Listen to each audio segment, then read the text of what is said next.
Today I'm going to take a look at an old 386 Dell that I had laying around. I put a couple parts in it. We're going to see what a couple games look like running on it. If you have an old 386 like this, there's no reason to throw it out if you like old games, because there's a lot of old games that work really well on them.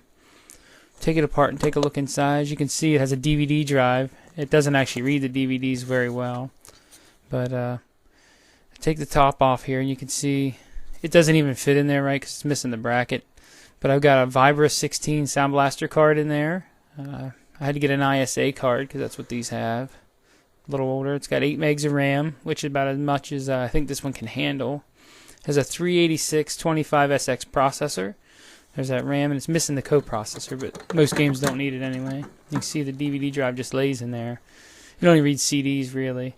That hard drive was replaced. It actually came with a 120 meg hard drive, but it was no good, so I found another one on eBay for about $10 and ordered it. Decent Dell power supply. It's pretty heavy. They don't make them like that anymore. The battery is dead, but still works. Got parallel, 2 serial, PS2 keyboard and mouse, and VGA out.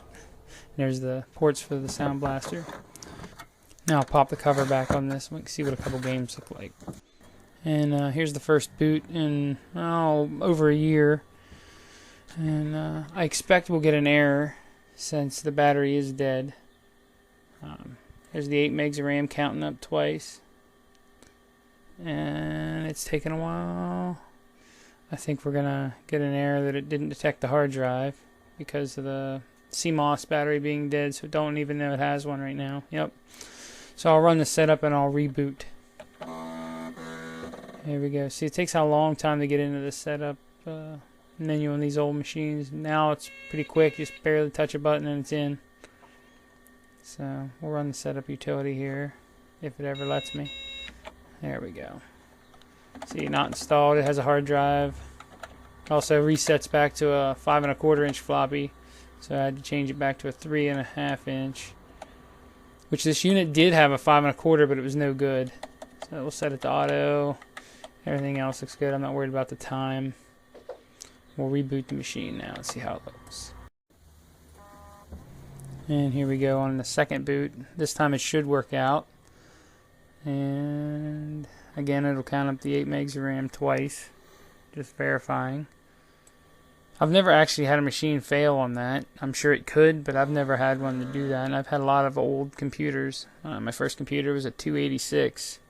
My first real PC computer was. I had a TRS-80 before that. There we go. Starting MS-DOS.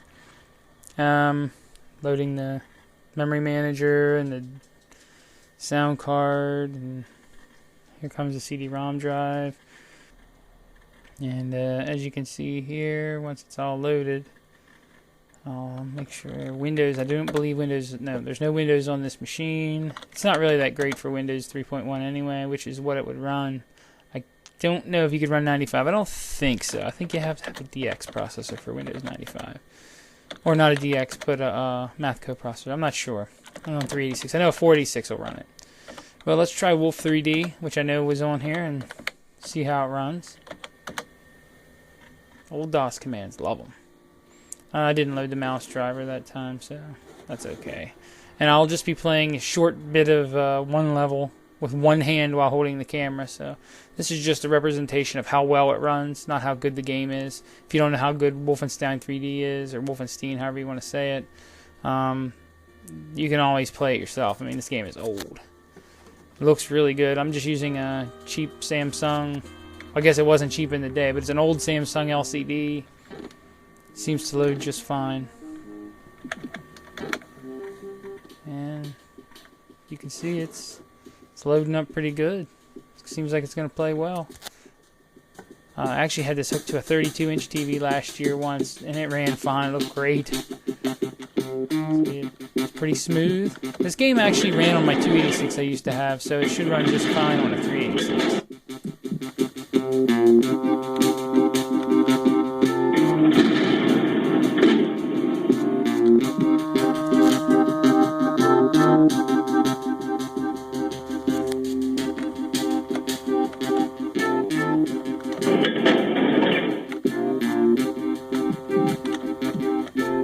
Keep keep in mind that I am playing with one hand. So.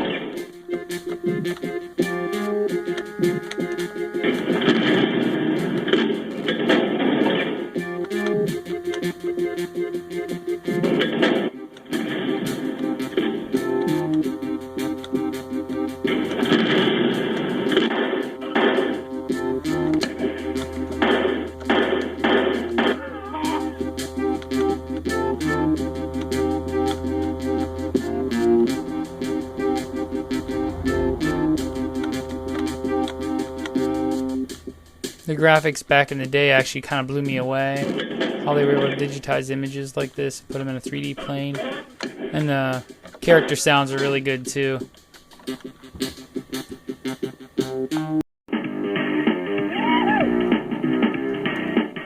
Now we're going to try Jazz Jackrabbit. It's the other game I have on here that I want to give a shot, try today. I have other games, maybe in future videos. This is just a quick video to show how good a 386 actually can be, being that it's 25 years old. 386 was introduced at least 25 years ago.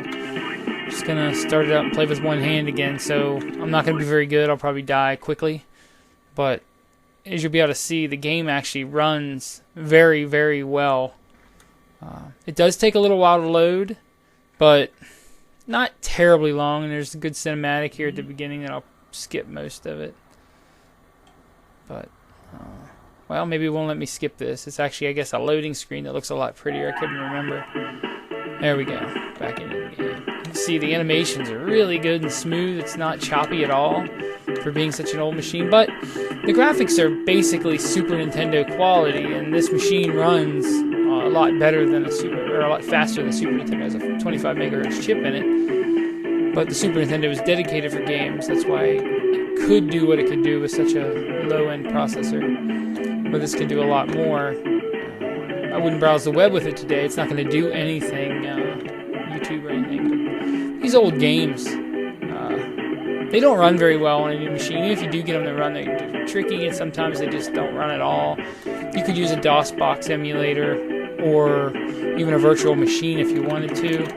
But I like running on the real hardware, and it looks great, it plays great, and they aren't meant for widescreen, so you gotta have a square monitor if you're gonna play them. It's kind of funny. This was made by Epic back in the day. I'm not sure why that turtle would even hurt you, since it has nothing to hurt you, but it does. And I'm trying to jump with one hand. It is tricky. So, here's a look at Jazz Jackrabbit. And if you like this video, I see it gets some good many views. Maybe I'll do some more 386 gaming videos of different games, because I have a lot of games for the old machines. Thanks for watching, and feel free to leave a comment.